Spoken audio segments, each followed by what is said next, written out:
Hi అందరికీ good morning. ఈరోజు మనం కాకరకాయలు కోసుకున్నాం. ఏమండి కాకరకాయ కనిపిస్తుందా? ఇదిగో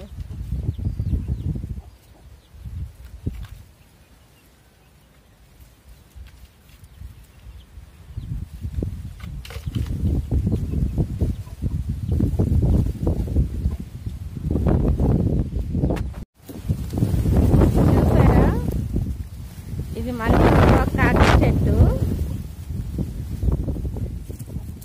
మళ్ళీ కాయలు కాయడం స్టార్ట్ చేసింది. ఇది రెండు పండే వేసాయి ఆల్రెడీ. ఒక పండు కూడా వేస్ట్ అయింది. నేను ఒక్కటే ఉందని కొయ్యలేదా. ఇంకా ఇక్కడ పైన ఉంది కాకరకాయ కనిపిస్తుందా?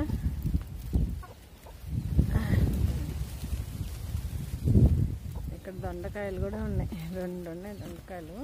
ఇప్పుడు దొండకాయలు చాలా ఉన్నాయి. దొండకాయలు అయితే తర్వాత చూద్దాం. ఫస్ట్ కాకరకాయలు. చాలా రోజులైంది కాకరకాయలు కాయలు. ఫస్ట్ కాపుది అంటే కాకర చెట్టు వెళ్ళిపోయినాక మళ్ళీ విత్తనాలు వేసాను. అవి వచ్చి కాసాయి. ఫస్ట్ కాపు ఒక పండు పాడైపోయింది. ఒకటి కాదులే, రెండో మూడో అయ్యి ఫస్ట్ కాపు. పండిపోతున్నాయి కదా, ఈ 2 ఎర్రగడ్డలు 2 టమాటాలు వేసి కమ్మంగా పులుసు పెట్టుకుందామని కోసుకున్నా. చూద్దాం.